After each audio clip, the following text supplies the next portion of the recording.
Hello friend. आज की इस वीडियो में हम जानेंगे यूपी पुलिस कांस्टेबल का जो एग्ज़ाम होता है उसमें जीएस किस लेवल की पूछी जाती है। तो ये जो है ये प्रीवियस पेपर है। तो आज हम इस वीडियो में यही जानेंगे कि जीएस जो है वो किस लेवल की पूछी जाती है। ये बिल्कुल ओरिजिनल पेपर है। बाकी अब हम टाइम वेस्ट नहीं करते और अपनी पढ़ाई स्टार्ट करते हैं। हमारा पहला क्वेश्चन जीएस का यहाँ से स्टार्ट होता है। ठीक है, तो पहला क्वेश्चन ये है, अनुसंधान का पहला चरण क्या है। ठीक है, ये चार ऑप्शन दिए गए हैं। पहला है समस्या की पहचान करना, दूसरा है कोई समस्या खोजना, और तीसरा है एक समस्या का चयन करना, और चौथा है समस्या ढूंढना। ठीक है, तो इनमें से जो है ये ऑप्शन सी इसका सही आंसर हो जाएगा।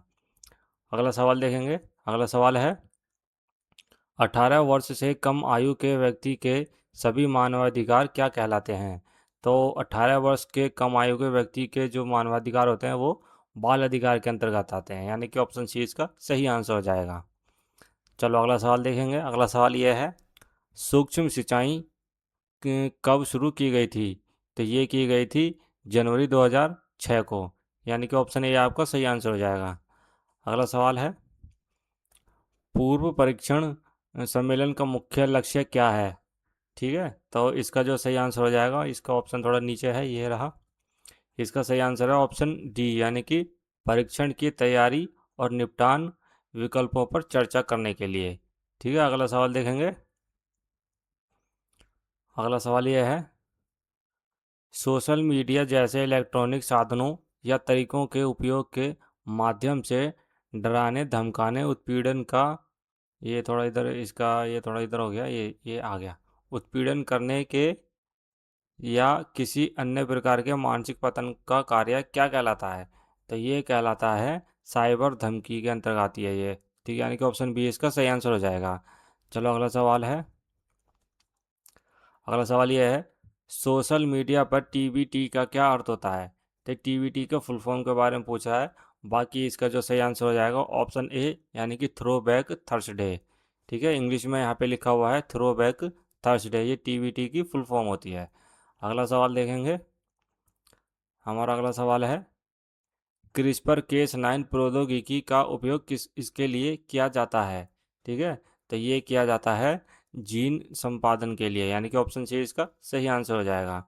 ठीक है, चलो अगला सवाल देखेंगे हम। अगला सवाल है, राष्ट्रीय समुद्री दिवस 2024 का विषय थीम क्या है। ठीक है, ये थोड़ा करंट अफेयर का क्वेश्चन इसमें ऐड हो गया है। बाकी इसका जो सही आंसर हो जाएगा वो हो जाएगा सतत शिपिंग, यानी कि ऑप्शन डी इसका सही आंसर है। चलो अगला सवाल है। अगला सवाल ये है, कौन सा संगठन राष्ट्रीय में सुचारू और पूर्वानुमानित व्यापार के लिए जिम्मेदार है।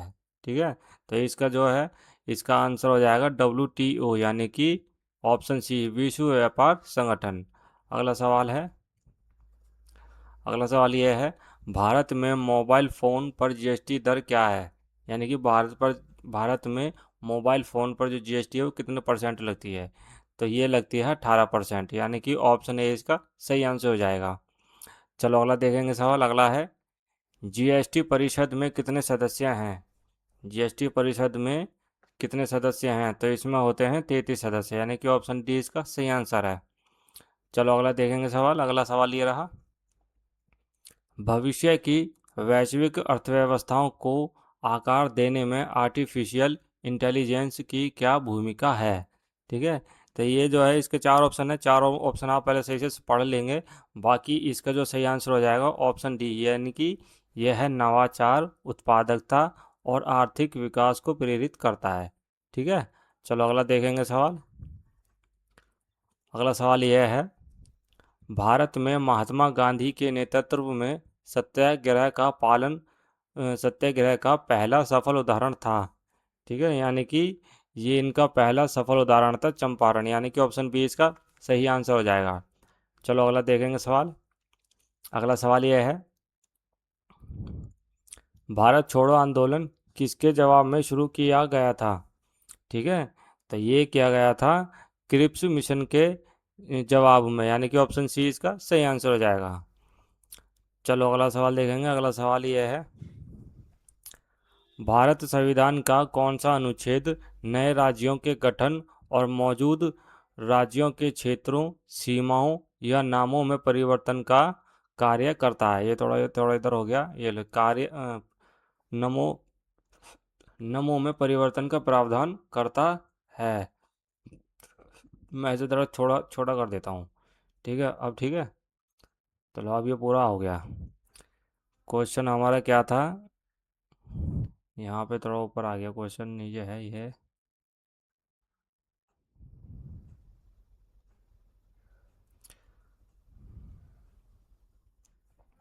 ये क्वेश्चन हमारा ये यहाँ पर पूरा आ गया।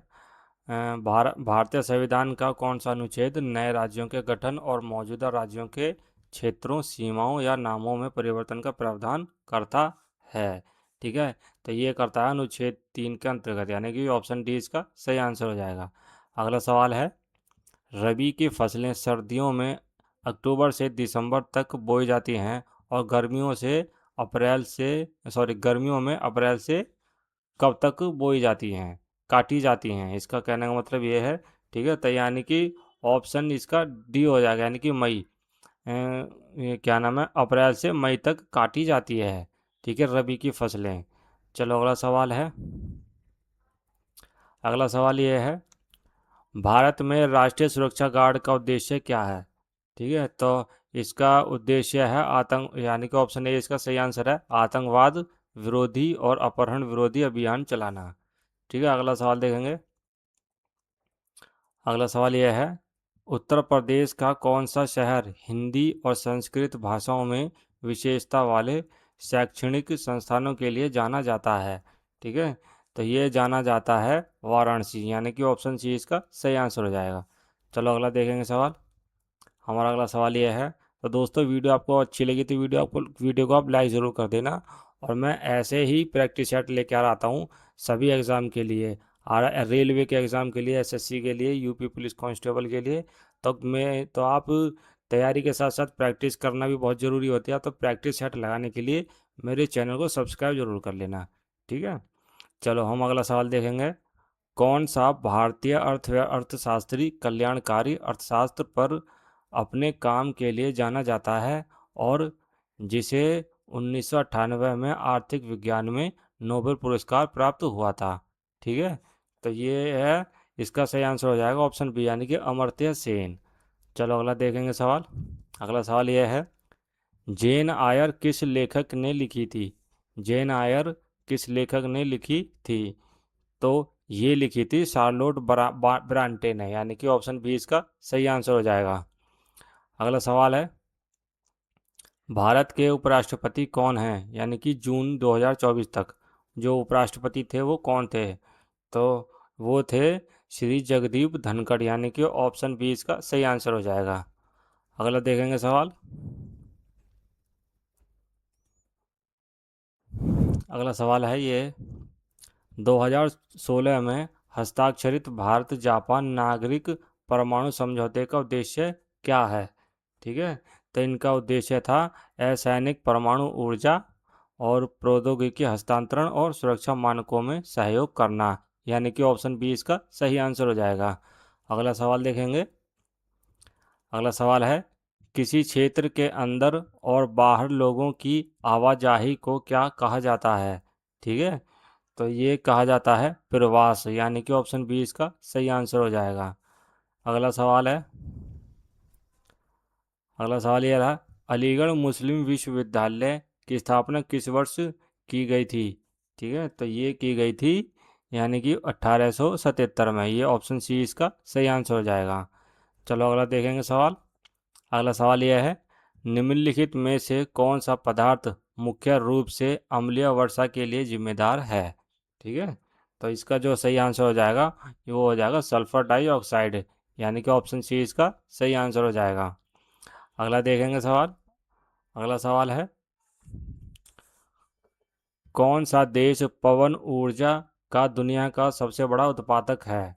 ठीक है, ये है सबसे बड़ा देश है चीन, यानी कि चीन जो है वो पवन ऊर्जा का दुनिया का सबसे बड़ा उत्पादक है, देश है।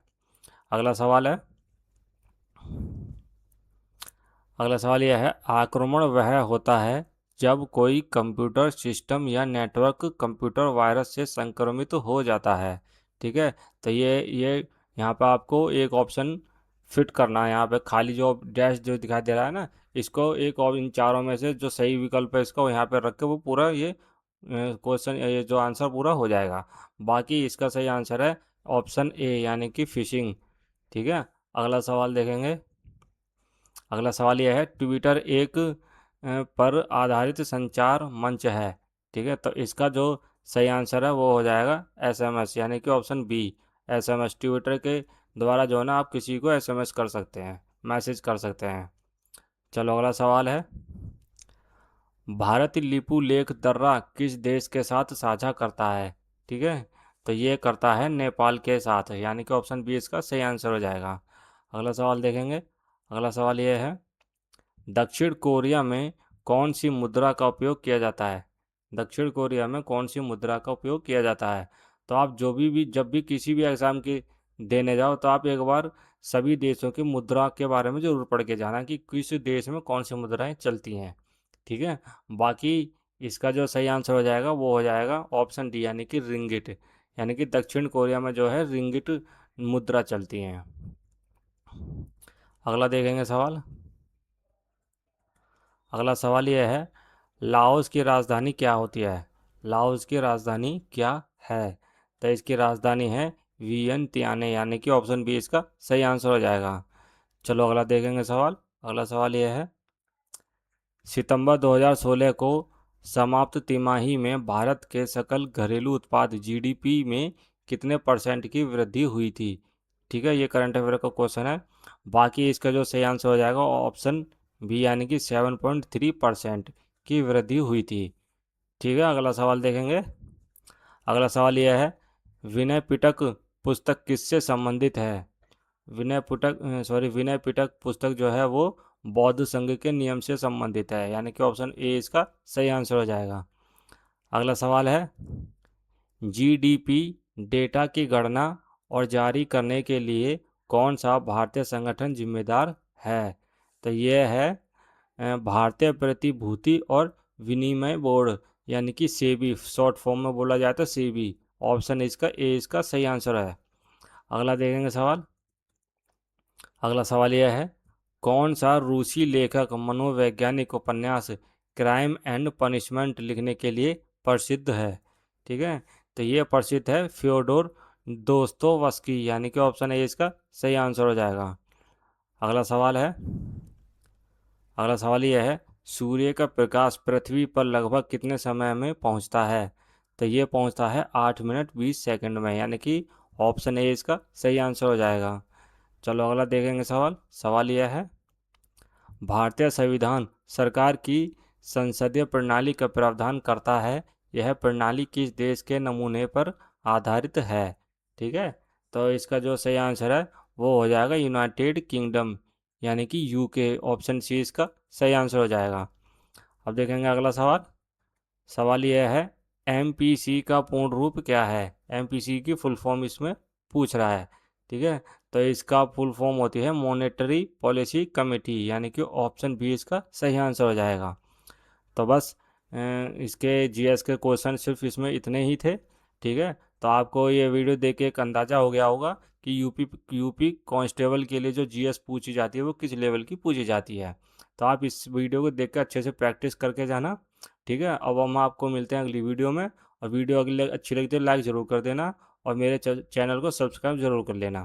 तो मिलते हैं हम आपसे अगली नेक्स्ट वीडियो में। तब तक के लिए जय हिंद, जय भारत।